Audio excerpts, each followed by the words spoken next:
ಜಿಟಿ ದೇವೇಗೌಡ ಭಾಷಣಕ್ಕೆ ಕಾಂಗ್ರೆಸ್ಸಿಗರು ಫುಲ್ ಫಿದಾ ಆಗಿಬಿಟ್ಟಿದ್ದಾರೆ. ಭಾಷಣ ಮುಗಿಸಿ ಬಂದ ಜಿಟಿ ದೇವೇಗೌಡರಿಗೆ ಎದ್ದು ನಿಂತು ಗೌರವ ಸಲ್ಲಿಸಿದ್ದಾರೆ.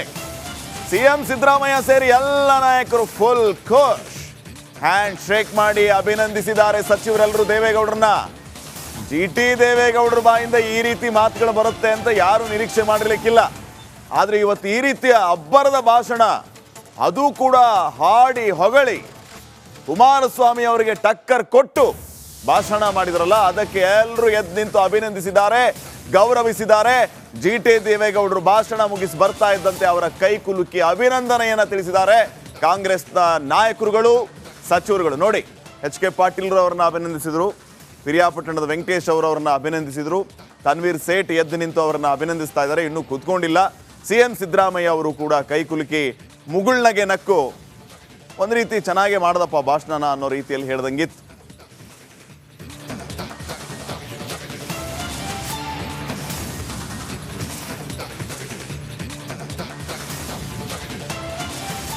ಎಲ್ಲ ವಿಚಾರಗಳ ಬಗ್ಗೆ ಇನ್ನಷ್ಟು ಮಾಹಿತಿಯನ್ನ ನೀಡೋದಕ್ಕೆ ನಮ್ಮ ಪೊಲಿಟಿಕಲ್ ಬ್ಯೂರೋ ಹೆಡ್ ವಿಜಯ್ ಜೊನ್ನಳ್ಳಿ ಈಗ ನೇರ ಸಂಪರ್ಕದಲ್ಲಿ ಜಾಯ್ನ್ ಆಗಿದ್ದಾರೆ. ವಿಜಯ್, ಬಹುಶಃ ಇದನ್ನ ನಿರೀಕ್ಷೆ ಮಾಡಿರ್ಲಿಕ್ಕಿಲ್ಲ.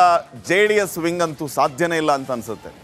ತಮ್ಮ ಪಕ್ಷದ ವರಿಷ್ಠ ಕುಮಾರಸ್ವಾಮಿ, ಕೇಂದ್ರ ಸಚಿವ ಕುಮಾರಸ್ವಾಮಿ ದಿನ ಬೆಳಗಾದ್ರೆ ಸಿದ್ದರಾಮಯ್ಯ ಅವರ ರಾಜೀನಾಮೆಯನ್ನ ಕೇಳ್ತಾ ಇರುವಂತಹ ಕುಮಾರಸ್ವಾಮಿ ವಿರುದ್ಧ ಈ ಮೈಸೂರು ದಸರಾ ವೇದಿಕೆಯಲ್ಲಿ ಜಿಟಿ ದೇವೇಗೌಡ ಒಂದು ರೀತಿ ನೇರವಾಗಿ ಕೌಂಟರ್ ಕೊಟ್ಟಿದ್ದಾರೆ. ಜವಾಬ್ದಾರಿ ಬೇಡವಾ ಅಂತ ಕೇಳಿದ್ದಾರೆ. ಯಾಕ್ರಿ ಕೊಡ್ಬೇಕು ರಾಜೀನಾಮೆ ಏನಂತ ಪ್ರಶ್ನೆ ಮಾಡ್ತಾ ಇದ್ದಾರೆ. ಸಿದ್ದರಾಮಯ್ಯ ಅವರನ್ನ ಹಾಡಿ ಹೊಗಳಿ ಅಟ್ಟಕ್ಕೇರಿಸಿದ್ದಾರೆ. ಅನುಭವ ಇರುವಂತಹ ಪತ್ರಕರ್ತರು ನೀವು ರಾಜಕೀಯ ವಿಭಾಗದಲ್ಲಿ ಯಾವ ರೀತಿ ನೋಡ್ತೀರಿ ಇದನ್ನು? ಶ್ರೀಪಾದ್, JDS ಪಕ್ಷದಲ್ಲಿ ಅದು ಹಿರಿಯ ನಾಯಕ ಮತ್ತು ಕೋರ್ ಕಮಿಟಿ ಅಧ್ಯಕ್ಷ ಆಗಿರುವಂತಹ ಜಿಟಿ ದೇವೇಗೌಡ ಅವರು ಏನು ಸಿದ್ದರಾಮಯ್ಯ ಪರವಾಗಿ ಬ್ಯಾಟಿಂಗನ್ನು ಮಾಡಿರುವಂಥದ್ದೇನಿದೆ, ಸಿದ್ದರಾಮಯ್ಯ ಪರವಾಗಿ ಜೊತೆಗೆ HD ಕುಮಾರಸ್ವಾಮಿ ಹೇಳಿಕೆಯನ್ನು ವಿರೋಧಿಸಿ ಅವರ ವಿರುದ್ಧ ಗರಂ ಆಗಿರುವಂಥದ್ದೇನಿದೆ, ಇದು ಪಕ್ಷದಲ್ಲಿ ಎಲ್ಲವೂ ಕೂಡ ಸರಿ ಇಲ್ಲವಾ ಅನ್ನೋಂಥದ್ದು ಒಂದು ಪ್ರಶ್ನೆ. ಜೊತೆಗೆ ಜಿಟಿ ದೇವೇಗೌಡ ಈಗ ಕಾಂಗ್ರೆಸ್ಗೆ ಹೋಗ್ತಾರಾ ಅಥವಾ ಪಕ್ಷ ಬಿಡುವಂಥ ಸಾಧ್ಯತೆ ಇದೆಯಾ ಅನ್ನೋವಂಥಕ್ಕೆ ಪೂರಕವಾಗಿ ಈ ವೇದಿಕೆ ಸೃಷ್ಟಿಯಾಗಿರುವಂಥದ್ದು. ಮುಂಚಿನಲ್ಲೂ ಕೂಡ ಅಂತರ ಅಂದರೆ JDS ಜೊತೆ ಅಂತರ ಕಾಯ್ದುಕೊಂಡು ಬಂದಿದ್ದಂಥ ಜಿಟಿ ದೇವೇಗೌಡ ಅಂದರೆ JDS ಶಾಸಕಾಂಗ ಪಕ್ಷದ ನಾಯಕನ ಸ್ಥಾನ ಸಿಗದ ಹಿನ್ನೆಲೆಯಲ್ಲಿ ಇಡೀ ಸದನಕ್ಕೆ ಗೈರನ್ನಾಗಿದ್ರು. ಅದಾದ ನಂತರ ಬಹಿರಂಗ ಸಮಾರಂಭಗಳಲ್ಲಿ ಅಷ್ಟೊಂದು ಕಾಣಿಸ್ಕೊಳ್ತಾ ಇರಲಿಲ್ಲ. ಈಗ ಸಿದ್ದರಾಮಯ್ಯ ಅವರ ಸಮ್ಮುಖದಲ್ಲಿ ಅವರನ್ನು ಹಾಡಿ ಹೊಗಳಿರುವಂಥದ್ದು, ಕೇವಲ ಅವರನ್ನು ಹೊಗಳಿದ್ರೆ ಅದೊಂದು ಸಮಸ್ಯೆ ಆಗ್ತಾ ಇರಲಿಲ್ಲ, ಆದರೆ ಕುಮಾರಸ್ವಾಮಿಯವರ ನಡೆಯ ಬಗ್ಗೆ ಕೂಡ ಬಹಿರಂಗವಾಗಿ ಆಕ್ಷೇಪ ವ್ಯಕ್ತಪಡಿಸಿರುವಂಥದ್ದು.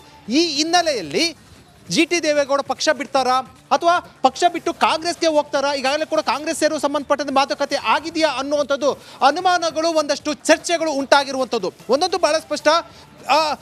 ಅಂದರೆ JDS ಇಷ್ಟು ದಿನ BJPಯಲ್ಲಿ ಒಂದಷ್ಟು ಭಿನ್ನರ ಅಸಮಾಧಾನ ಇತ್ತು. ಈಗ JDSನಲ್ಲಿ ಅಸಮಾಧಾನ ಇರುವಂಥ ಹಿನ್ನೆಲೆಯಲ್ಲಿ ಈಗ ಮತ್ತೊಂದು ರೀತಿಯ ತೀರ್ಮಾನ ತೆಗೆದುಕೊಳ್ತಾ ಇರುವಂಥದ್ದು.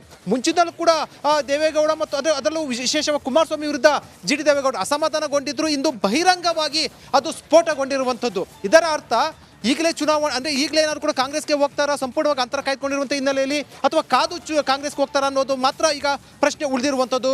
ಶ್ರೀಪಾದ್, ವಿಜಯ್, ಈಗ ರಾಜಕಾರಣಿಗಳು ಅಂತ ಬಂದಾಗ ಅಥವಾ ರಾಜಕೀಯ ಅಂತ ಬಂದಾಗ ಬೇರೆ ಪಕ್ಷದವರಾದರೂ ಅವರು ಮುಖಾಮುಖಿ ಆದಂತಹ ಸಂದರ್ಭದಲ್ಲಿ ಮುಖಸ್ತುತಿ ಅನ್ನುವಂಥದ್ದು ಹಲವು ವೇದಿಕೆಗಳಲ್ಲಿ ಸಹಜವಾಗಿರುತ್ತೆ. ಅದನ್ನು ನಾವು ನೋಡಿದ್ದೀವಿ ಕೂಡ.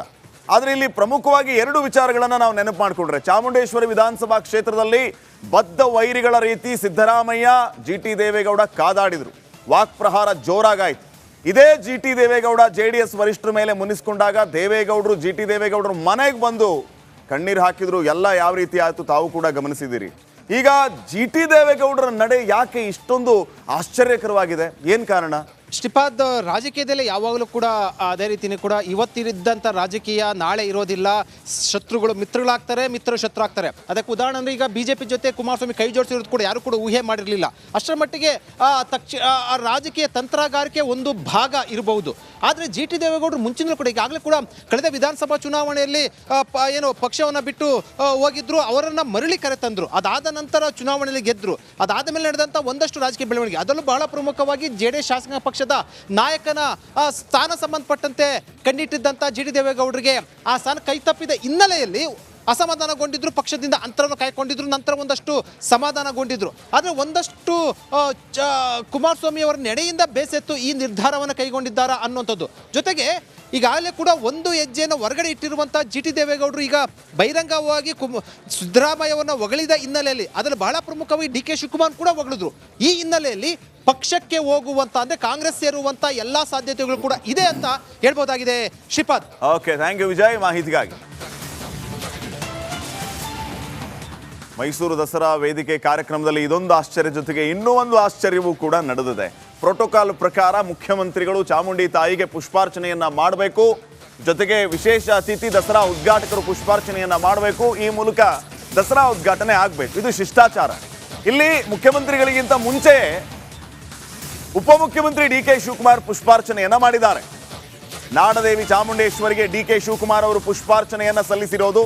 ಮೈಸೂರಿನ ಚಾಮುಂಡಿ ಬೆಟ್ಟದಲ್ಲಿ ಈ ಕಾರ್ಯಕ್ರಮ ಏನ್ ನಡೀತಾ ಇತ್ತು, ಈ ಸಂದರ್ಭದಲ್ಲಿ ಸಿಎಂಗೂ ಮೊದಲೇ ಡಿ ಕೆ ಶಿವಕುಮಾರ್ ಪುಷ್ಪಾರ್ಚನೆಯನ್ನ ಮಾಡಿದ್ದಾರೆ ತಾಯಿ ಚಾಮುಂಡೇಶ್ವರಿಗೆ.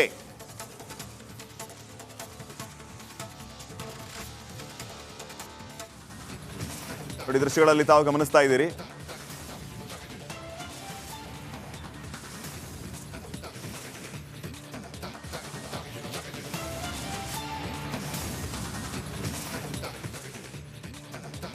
ಎಸ್, ಈಗ ಮುಖ್ಯಮಂತ್ರಿ ಸಿದ್ದರಾಮಯ್ಯ ಅವರು ಮಾತಾಡ್ತಾ ಇದ್ದಾರೆ ದಸರಾ ವೇದಿಕೆಯಿಂದ, ನೋಡೋಣ. ಸುಖ ಸಂತೋಷಗಳನ್ನು ಕೊಡಲಿ ಅಂತ ಹೇಳಿ, ಯಾಕಂತಂದರೆ ನಾವೆಲ್ಲರೂ ಕೂಡ ಮನುಷ್ಯರಾಗಬೇಕು.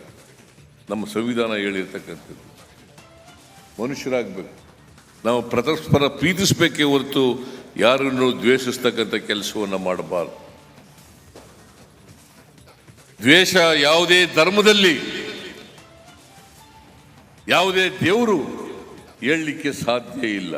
ಪರಸ್ಪರ ಪ್ರೀತಿಸಿ ಮನುಷ್ಯರಾಗಿ ಬಾಳಿ ಅಂತ ಎಲ್ಲ ಧರ್ಮಗಳು, ಎಲ್ಲ ದೇವರುಗಳು ಕೂಡ ಹೇಳ್ತಕ್ಕಂಥ ಮಾತುಗಳು. ಅದರಲ್ಲಿ ವಿಶ್ವಾಸ, ಪ್ರೀತಿಯನ್ನು ಇಟ್ಕೊಂಡಿರ್ತಕ್ಕಂಥದ್ದು.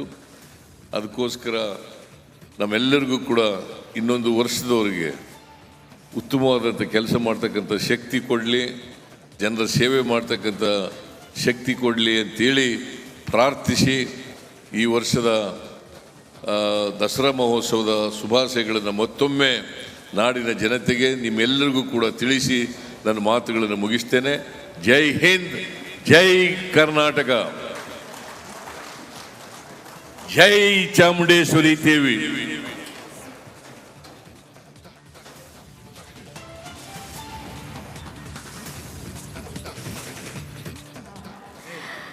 ಕರ್ನಾಟಕವನ್ನು ಮರುಕಟ್ಟೋಣ, ಮಾನವೀಯತೆಯನ್ನು ಎತ್ತಿ ಹಿಡಿಯೋಣ ಎನ್ನುವ ಸಂದೇಶವನ್ನು ನೀಡಿದ್ದಾರೆ ಸನ್ಮಾನ್ಯ ಮುಖ್ಯಮಂತ್ರಿ. ಇದೇ ಸಂದರ್ಭದಲ್ಲಿ ದಸರಾ ಉದ್ಘಾಟಕರಾಗಿ ಆಗಮಿಸಿದ್ದ ಹಿರಿಯ ಸಾಹಿತಿ ಹಂಪ ನಾಗರಾಜ್ ಅವರು ಕೂಡ ಸರ್ಕಾರದ ವಿಚಾರಕ್ಕೆ ಸಂಬಂಧಪಟ್ಟಂತೆ ವಿಚಾರ ಪ್ರಸ್ತಾಪ ಮಾಡಿದ್ದಾರೆ. ಕಾಂಗ್ರೆಸ್ ಸರ್ಕಾರ